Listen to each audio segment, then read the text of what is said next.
What's up, Will? Shamika, I am excited about this idea we got coming up. It's pretty interesting. So it started with me reaching out to you all, but ironically, both of you have had that idea. Will was kicking around doing a show. Shamika had, 6 or 7 offers or whatever the case may be.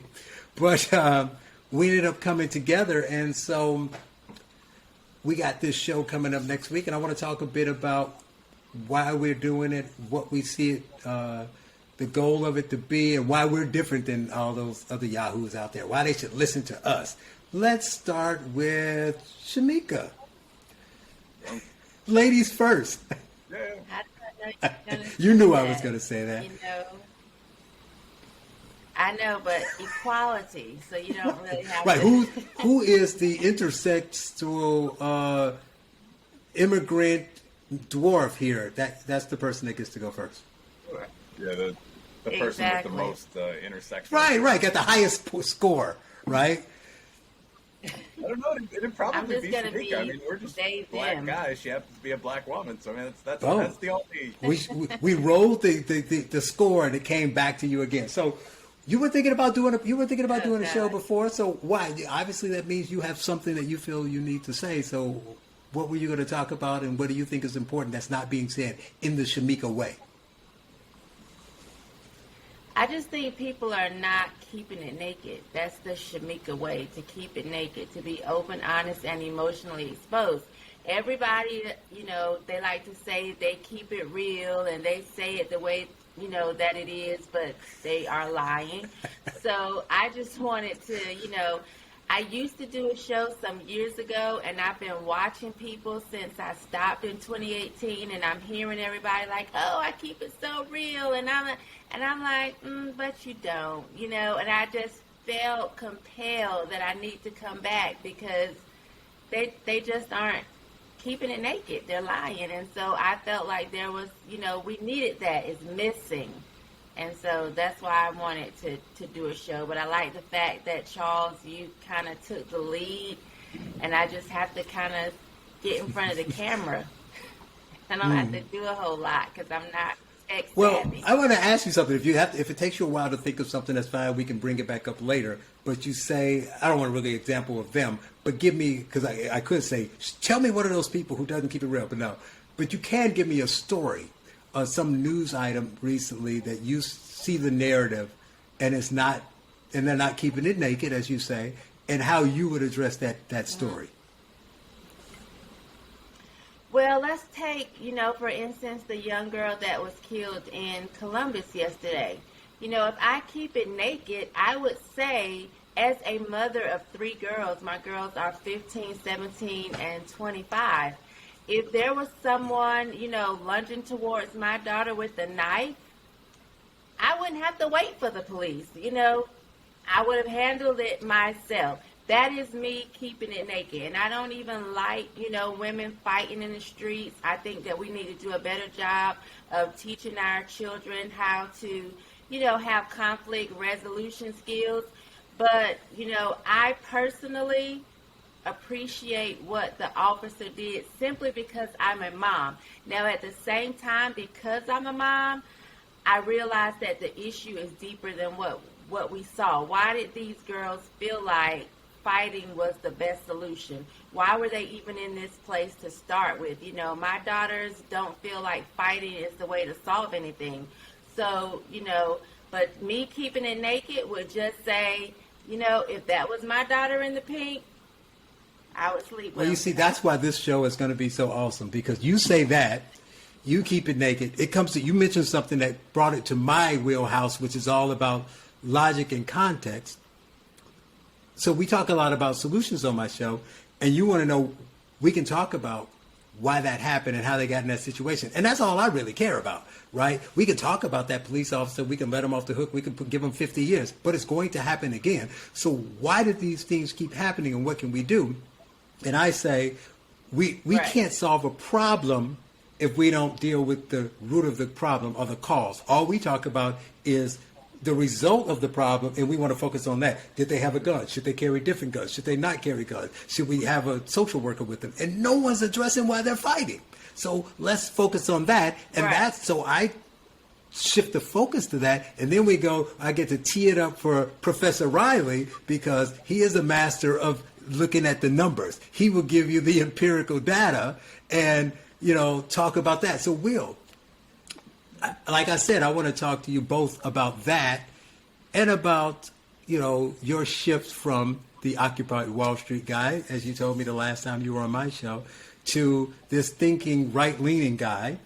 But you talked about having the idea toying around in your head to do a show or a podcast. So what brought that about, and what were you going to do, and how does that tie in well with what we're going to do?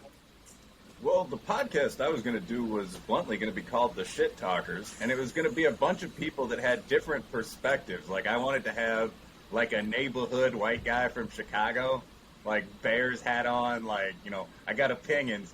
I wanted to have an educated black man. I wanted to have, like, a feminist woman. I actually sort of auditioned for these roles online, and I had a bunch of people that were interested. I asked about this on Facebook and Twitter. And it honestly just seemed like, not to make my intro entirely profane jokes, but it just seemed like kind of a pain in the ass to set up just as the one guy that would be responsible for doing that. Mm-hmm. And so, we had potential sponsors. It was a pretty serious idea, but it was something that we really never, got off the ground with. So when we started talking about it, and obviously you had that radio background. I'm pretty good with tech, but you obviously know definitely what you're doing with tech. It looked like a good group of people, and so more than willing to, jump on this boat with other people helping, build it. So you don't have to do it all by yourself. And a good point, and a point to what you said, we did have a similar idea, Shamika, because you came in a little after, and we wanted to get that mix kind on this show, but we had a hard time finding it liberal. But to the listeners, don't fret. We are going to invite some said they would do it and backed out, but some just couldn't commit to every week like we're going to do. So we're going to rotate them on and have that fourth box and have our three, because there'll be times where we'll agree and times where we agree but have a little nuance to that agreement, and times where we disagree. But having that liberal on is a good voice, because I want to hear from my show, I try to get as many liberals on as I can. They just think that you're a conservative, so I can't talk to you. But it's not the case. I don't attack people. That's what I like about the show. For me personally, is because I get to be a little more me. The show is me. It's called the Charles Love Show, but I tried to make it a point to make it non-political, not about. It's about the issue. So if I bring you on to talk about climate change, and let's say I'm actually a climate change denier, which is silly, but who really denies it? But let's say I'm a full-on denier, and you're like, we're going to die in 2 weeks, and you're my guest. I will not argue with you, because that's not what this show is about. I want my conservative listeners to hear what the left has to say. Open, forum for ideas to be put out there. Now, we can think they're crazy, so I don't attack them. But on this show, we get a liberal who says something crazy. You're going to get a different Charles. So that's going to be fun too. But talk about your shift back to Shamika.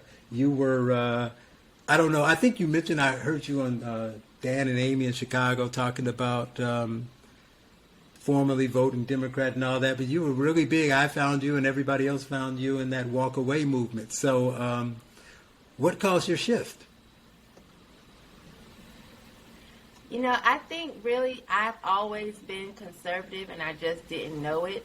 I was always voting Democrat because that's what my mom did. That's what my grandmother did. That's what the people in the church did. In the community that I grew up in, that's just what we did. I remember being a young girl when Ronald Reagan, gosh, maybe I'm telling my age, but when Ronald Reagan won, I remember my family having such a hard time with it and saying, oh my God, he's the Antichrist, because his name was 666, Ronald Wilson Reagan. And so very early on, I equated, Republican bad and Democrat good, because we loved Jimmy Carter. There was no issue with him. So when I was old enough to vote, I just knew, okay, I got to vote Democrat. But, once I got kicked off Facebook, I had been putting videos up on Facebook, just things that I thought were common sense, and I was getting kicked off or thrown in Facebook jail, and I had no idea why. And one of the last times when I just could not get back on, one of my friends said, just start putting your videos on Twitter. So I did that, and I noticed that people that were flocking to me were conservatives, and I was wondering why. Like, what do you want with me? And so I realized I had conservative views, but to me they were just common sense views. Like, I just did not know. I'm technically unaffiliated, so I just didn't know. I'm like, okay, now then I had to look into it and say, okay, well, yeah, my values and my views line up more with conservatives. So I didn't have a choice. That was kind of like a walk away to come out loud and say, well, yeah, what I'm saying makes sense, and it lines up more with conservative values. Right. I hear that a lot. Obviously, the part about voting the way the family did or whatever. But I like that. I didn't know I wasn't a Democrat. I was just voting. You know, it's like the parties. You know, we keep talking about parties. But one interesting thing to note is I'm not 100% sure, but I got a pretty good idea that this is another odd thing. None of us are party affiliated, I don't think. Will, you don't go around calling yourself a Republican, right? No, I'm a registered independent, actually. And in terms of what Shamika said, I think that's true for a lot of people, especially young people and black people, people of color. I mean, so like when I went to college, my impression, I was born on the south side of Chicago, grew up on the east side of Aurora. My impression was that the Republicans were just kind of the default bad guys because the kind of that left-leaning media, television, newspapers, comics, that's what you see. And it mostly has one perspective. So I remember in one of my classes where the teacher actually was more conservative, he's just an old white guy, I mentioned something about NAFTA, like the devilish Republican plan to take our jobs. And the teacher said, well, NAFTA was the Democrats.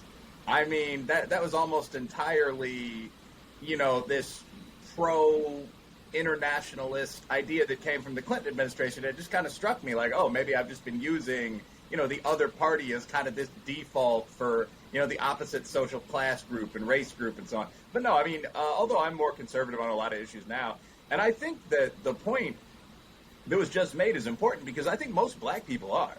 Like, if you look at how black people feel about the church, crime, a lot of these issues, I mean, like, can you identify as a non-binary, gender fluid, you know, et cetera? I mean, like, whatever your opinion on that might be, I think if you asked a bunch of old, middle-class black church ladies that, the answer would be very, very emphatic, more so than something you would hear from any of your Caucasian buddies. So, I mean, I think that many African Americans have that perspective shaped by athletics, the military, the church, and you don't really express it just because it's default that your family votes for the Democrats. And when you ask sometimes, like, what ideas do you agree with the Democrats on, you don't really get a whole hell of a lot of an answer. I mean, sometimes people say something like welfare policy, but most of my friends at this point in life aren't on welfare. You know, it's very hard to really pin down a lot of things.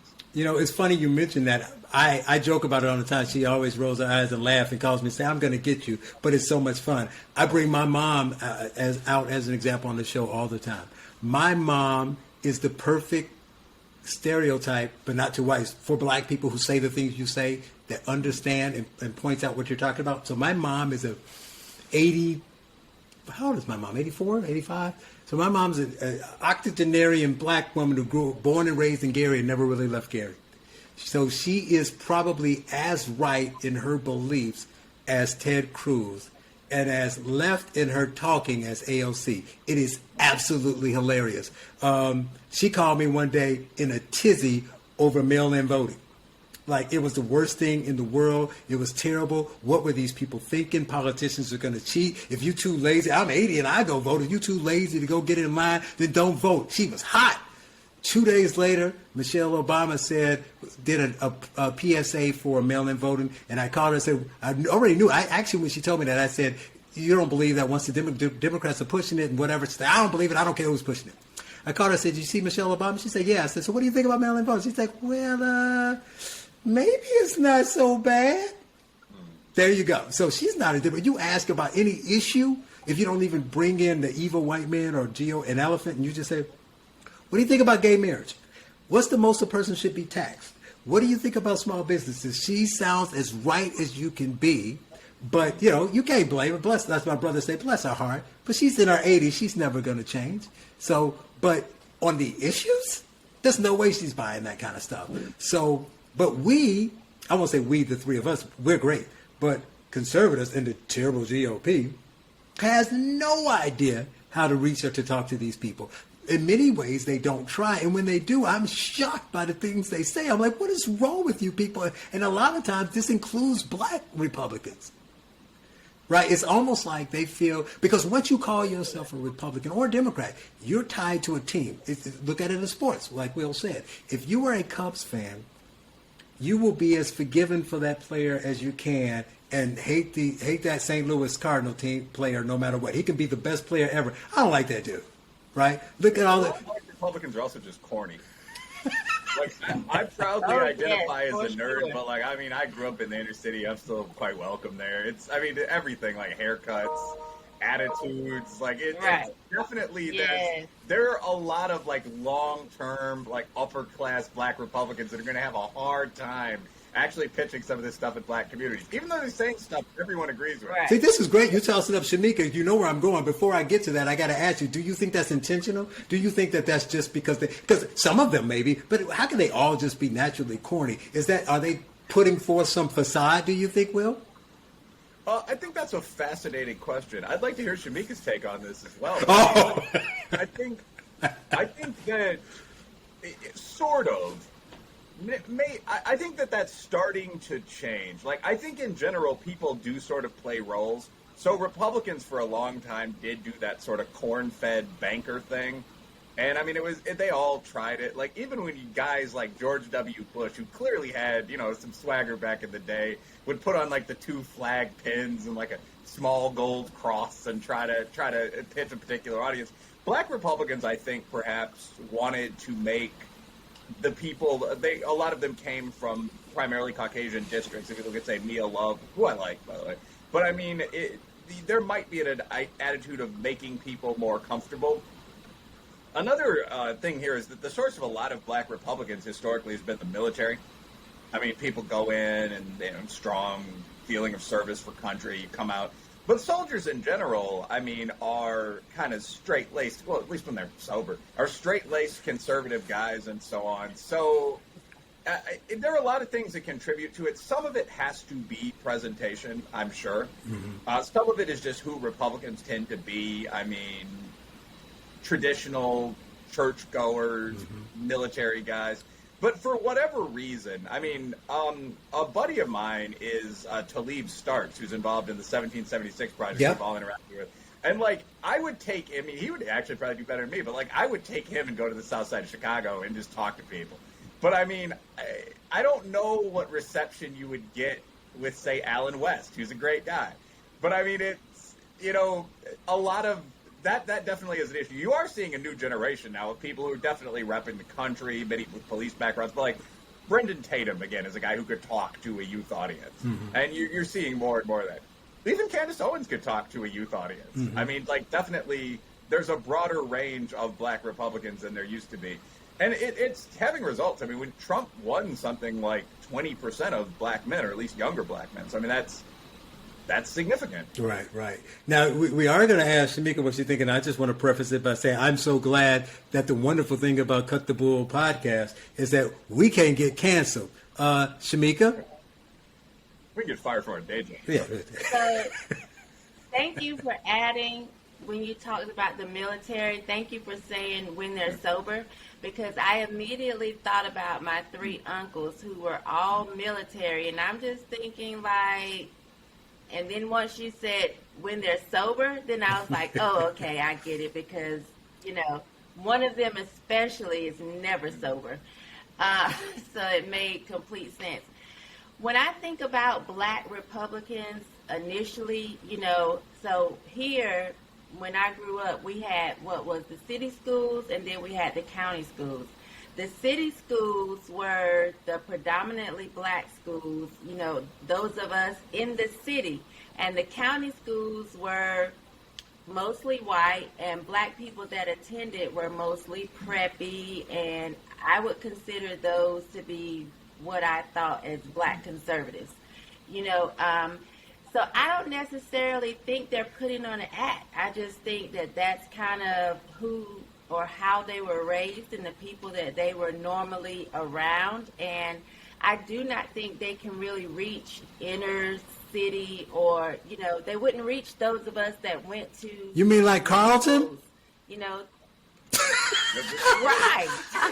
I'm referencing Shamika's. If you haven't seen it, go look it up. Her video from CPAC that went viral because she talked about Carlton and Will. If you want to talk to the people, you need conservatives to go back to talk to them. Some of the people Carlton just can't go talk to. You need Will to talk to. Yeah, you just can't. And I was initially, when I realized I was more conservative. So I'm divorced, right? I've been divorced for, 8 years, I think, going on 9. I would like to have some type of partnership, and I was thinking, oh my God, I'm doomed. When I was seeing, the type of conservatives, the black conservatives, I was just like, there is absolutely no way I'm getting with this type of cornball. Somebody that is still rocking like the high top fade, or even if it's low cut. This is 2021. I'm not doing that. I can't. I need somebody that's going to talk strong to me a little bit, somebody that, when he go to put it down, he putting it down. You know what I mean? So I was worried initially, but thankfully, now that I've gotten a little more into it, I'm seeing that those are just the ones that are out front, the ones that we see the most, the cornballs, they weren't. But they relate to, do you think they just relate to the Fox News of the Conservative Party or the swamp of, they relate to that business guy that Will was saying used to be the Republican guy. Yeah. It's changing, but those people still relate more to those people, and those people feel more comfortable with them. Right. Black Conservative Inc. That's what, we refer to them as. And that's fine. That's great. But I can tell you initially, I just wanted to stab myself. Like, what have I done? and I felt hopeless, I needed to get a cat. But now I feel a little bit better now that I've been able to see that that's just not it. There are others that have conservative views, but they aren't cornballs. Right. Yeah, so there are like 8 or 9 right-wing hip-hop artists coming out in the game right now, like Zuby, Patriot J, Forgiato Blow. So I mean, you've got guys rapping about pushing weight and then voting for Donald Trump. There's a line in one of those songs. It's like Forgiato Blow and Best Believe, where the guy screams like, "I bought a pound with my Trump check," and like I literally just started cracking up because I mean, you can as an urban adult feel both sides of that. Right. And Zuby's got like, Zuby's got like 4 albums, and I don't think he curses. Yeah. Well, Zuby actually, while definitely not corny, he was raised in like Saudi Arabia, so he is an incredibly polite guy by any standard. It's a very soft-spoken, religious sort of place. Yeah, it's a cool thing, and I think that diversity of thought and diversity of all that type of diversity is good. Since the left likes to talk about diversity, when it's real diversity, not when it's just like bean counting is what we really have. And I guess at some point we got to get to race a little bit, right? Because race is everywhere, and unfortunately the left is controlling the narrative. So where does that leave us? People who want to talk about race, keeping it naked, but talking about race and being real, and what the left is doing is not real. The conservatives don't. They struggle with doing it. I offer a class. I'm like, I'm going to teach you how to say what you really want to say, but actually have people hear you. Because I'm not even saying you're wrong, fill in the blank person, whether it's a GOP politician, a black conservative, or whomever. You're not wrong, technically, Candace Owens. I don't have a problem with Candace Owens, but there's a way she can say the things she's trying to say without punching somebody in the mouth. That's all I'm saying. That's cool. The people who love you are going to be like, well, she's right. So, but that's fine. But if you're talking to them, who are you winning over? My new push is to reach out to center-left people because they know that this diversity crap and this wokeness is bad. So how do you reach them? But Candace would never reach all these people that I see, those center-left people, like, people who are thought thinkers, your Sam Harrisons and Brett Weissings, but younger, Yalcha Monk and, Jonathan Thoreau's and all that. They're not listening to Candace, but they'll listen, so... It's like, what do you think? How do you think this? What is your take? I guess let's start there. What is your approach to the race issue, Will? My approach to the race issue, I mean, first of all, I think there are a ton of race issues, like diverse societies. I'm not going to do the full political science thing, but diverse societies have some advantages like lack of groupthink and some disadvantages like decreased trust that are really, really familiar in political science when people compare, say, the USA and Brazil and India with, Japan and Norway and Ghana. And those are all like really functional countries. Korea. But I mean, my take really is that my main interest is in what's true. I think that one advantage that people on kind of that center right have is having a lot of the facts to some extent, like being able to say things that are real. So an advantage, like for our team or whatever, is that the current activist left wants to get rid of everyone that doesn't totally toe the party line. You see this a lot if you're on Twitter or Facebook, where you'll, like, for example, the past couple of weeks, there have been all these attacks on the journalist Jesse Singal. And he's accused of being transphobic. I believe racist was brought up. I mean, it's just crazy stuff. People saying he was harassing women and all this. And I decided to look up Jesse Singal, who I'd followed a while before but never really interacted with. And he's like the most left-leaning, Atlantic writing sort of guy. I mean, like upper middle class, urban white dude trying really hard not to offend, although he's a really funny writer. And he was just sort of like, well, okay, if you don't like this guy because he said something like men and women are different, you're not going to win any sort of cultural war. Like, you might make a lot of changes now, but people are going to keep noticing that there are two sexes, or biological sexes, or whatever politically correct language you want to use for that. So, I mean, my main issue on the race questions or the race questions would just be, what's the reality? How many brothers are actually getting shot like cops? Is there a lot of interracial crime? No, it's like 4% of crime showing in violent crime. Is it mostly white on black? Nope. Actually, we're responsible for like 80% of it. I mean, just all these sort of actual facts are pretty useful, and they shape how you can actually talk with people and have a productive conversation. Tamika? When it comes to race, I think, so for me, I know a lot of times we say we don't like identity politics or we don't, but I don't have an issue being black. I don't have an issue saying that I'm black. I actually tan in the summertime, I lay out. I want to get even darker. I just want to look real chocolatey. I think my skin looks so good, so irresistible. So I don't have an issue with it, right? And, but I also, I don't feel like I have to walk around all the time like black power, or, black over everything else. I just don't feel like I have to do that. I'm just who I am. So if I do agree with what Will is saying as far as, statistics and just the facts, they don't bother me at all. But I also just like being who I am. I don't want to have an issue with someone saying, well, why do you always esteem black men? You should esteem all men. Well, I do esteem all men, but let's just be honest. My preference is black men, period. That's what I grew up with. That's the ground that I worship, the ones that black men walk on. And it just is what it is. If you aren't black, I'm sorry. I still, I'm still on your side. I don't want masculinity to be seen as toxic. I don't want them to be coming after you. But you're not going to get me to not love a black man, period. You just aren't. Deal with it. And so when it comes to issues of race, I'm not always going to think, oh, that's racist or somebody doesn't like me because I'm black. I'm just who I am. And I like what I like, and I'm who I am, and it just is what it is. Well, I think I'll go, and my issue with race is that we have too many racists, but not the ones that everybody's talking about, and not in the way that everybody's talking about. I think there's too many black racists, but I don't mean the black guy who says, I don't like white people. Who cares about that guy? I see the people who are constantly saying that there are more white people on welfare than black people, that are saying that white people do this, so I go there. That always has to, when you use, they don't see it, but when you use whiteness as your measure as to whether something's good or bad, right. Guess what? You are a white supremacist. You, the black men who are doing that, are maybe unconsciously, but you're saying that white is better. And because white is better, Right. I'm going to use that to measure how good I am. Well, how about my success? Well, I make more than the average white guy. Well, I went to the white school. Right. Well, they accepted me in the white group.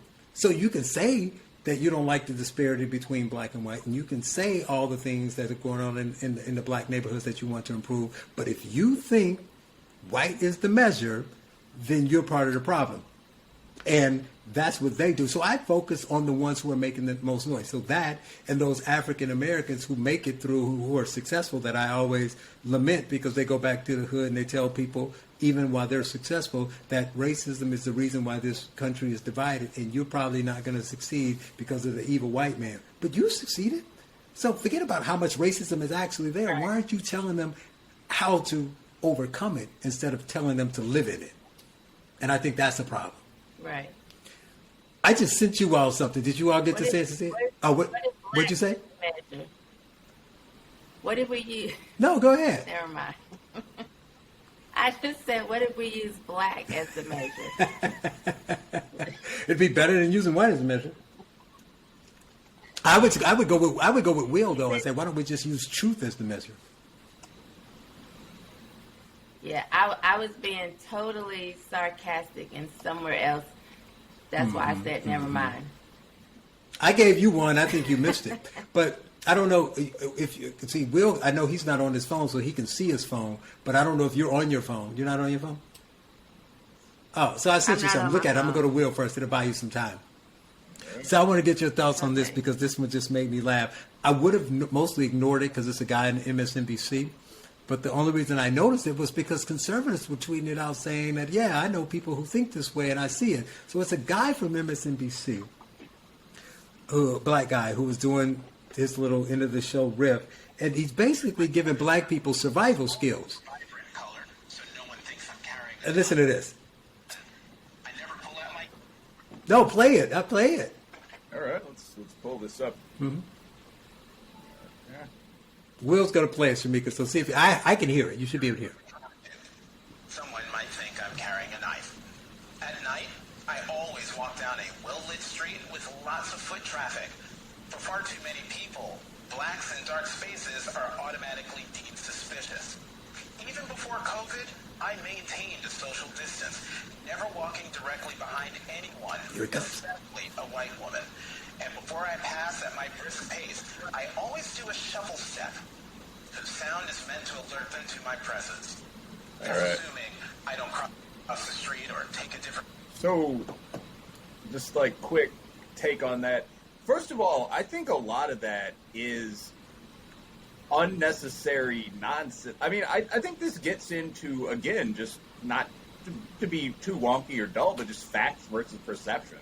Like I read recently, I think this was the Manhattan Institute. There was a major study done. They asked people, how many unarmed brothers, how many unarmed black men do you feel are killed by the police in a typical year?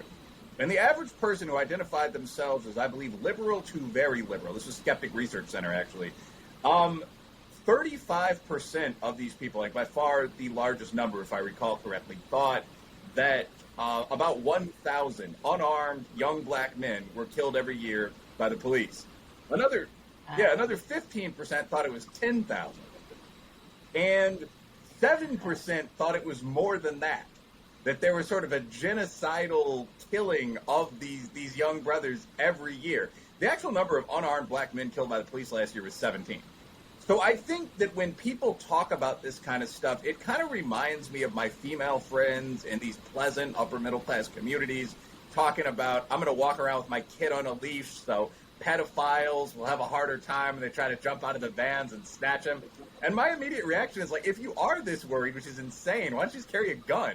Like, there's not any logical basis for this kind of fear. It's like people being afraid on planes. So I respect this guy. I don't have a problem with this guy. He's one of the better hosts on MSNBC, although that is like being, the tallest Oompa Loompa. But I mean, nonetheless, I don't think that's grounded in reality. That said, also, as a guy, as someone who on occasion tries to be a gentleman, a lot of this also isn't black exclusive. Like when you say, like, I'm walking behind a young woman in the middle of the night, I mean, you're not just going to like mutter and make, rapisty noises and, shuffle your feet in the leaves. What is a rapisty noise? Can you do a rapisty noise? I like to know so I don't do it. I don't know how to do one. What's I'm the- not that guy, man. But I mean, like, what would be a creepy male noise? Like, I'm coming behind you. No, that's more like a witch or a warlock or something. I crash it. But I mean, like, I would say Breathing hard. I think that's it. If you do that. Yeah, but I mean, Yeah, that I would might be say terrible. something like on your left, miss. I mean, Right. something like, especially if I were like jogging or on a bicycle, I wouldn't just like run up to a woman in a city expecting to be treated well because I'm light skinned or whatever. I would actually probably be more careful Right. with a black woman because I might think she'd be more likely to effectively hit me. Right. I mean, no, like a lot of this, like when he said I follow COVID protocols, a lot of the COVID protocols, like wash yourself. I mean, don't touch strangers. We're just so incredibly basic that I wasn't really panicked about COVID in the first place, but it's like, what have you guys been doing? So a lot of it's like, I wear a suit. Okay, good Right. job, brother. Like, it's not, one, it's not necessary, and two, this is by no means unique to black men. That said, lessons, I do think a lot of people, especially a lot of young black men, feel this way. Just like a lot of women do feel that rapists and thieves are everywhere.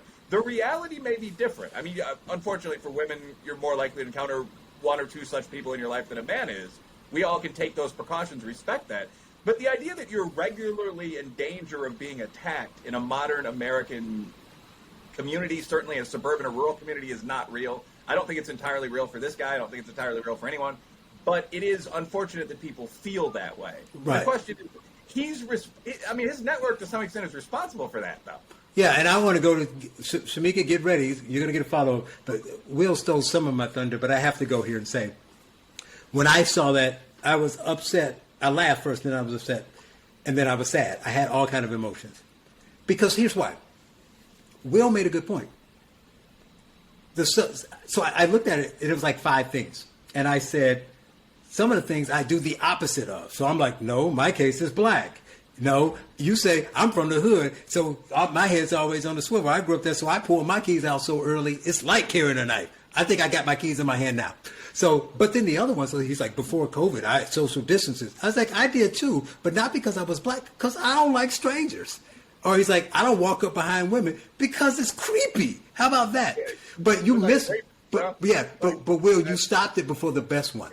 The best one was, I walk past, I do the same thing and have the same feeling when I walk past open air bars with white men and alcohol. Dude, you're married to a white man. Stop it. Just stop with this white man fear crap, right? That was, so my other piece was, I don't think, and I argue with conservatives all the time, because like Shamika said, I don't think this is an act. I think they actually believe this. So the problem is, how sad, that's where I got sad. I said, how sad is it that you are successful financially, you're on TV, you have a little bit of fame, you do well, you're healthy, but you can't be happy and enjoy that steak because while you're chewing it, it's good, but you're thinking, white people, what if they're after me? I feel sorry for them. But then the anger came is because I think that it's not rational, like Will said. He's 100% right, but some people do feel that way. But that the most of the average people who feel that way because people like him tell them that. And when they hear it, they say, well, I'm a 52-year-old part-time bus driver who's struggling financially. If that guy's on TV and he's afraid, I have no shot. So he's making it worse, which is why it made me mad. Shamika. Right. Anything to add, Shamika?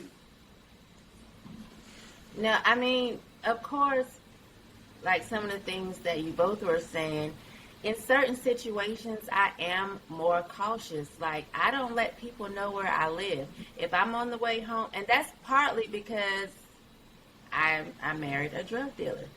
So, early on as a young person, being 22 years old, I'm constantly making sure no one's following me home. No one knows where we live. If I see lights that seem like they're going in the same direction as I am, I'm going to drive all around, until I lose them so that I can go home. And here now, 20 years later, I'm still the same way. I don't get mail where I live. I don't have anything delivered to where I live. I'm hidden, you know.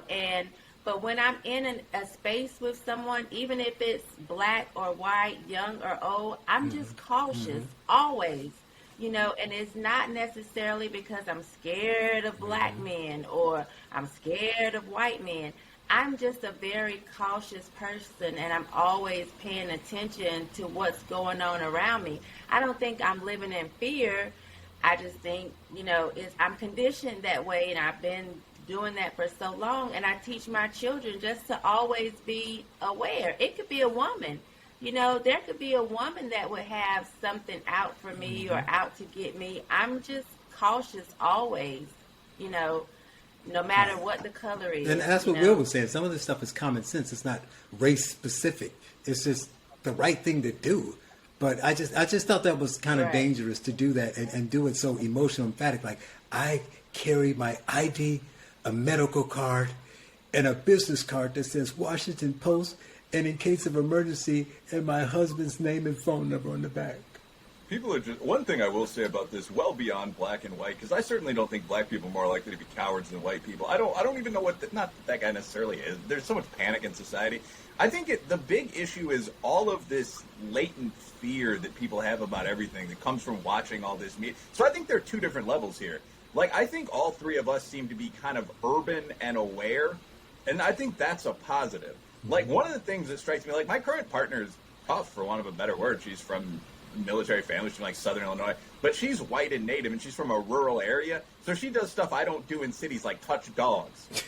Like, I mean, like, people come up with a Rottweiler on a leash, and she'll pet it.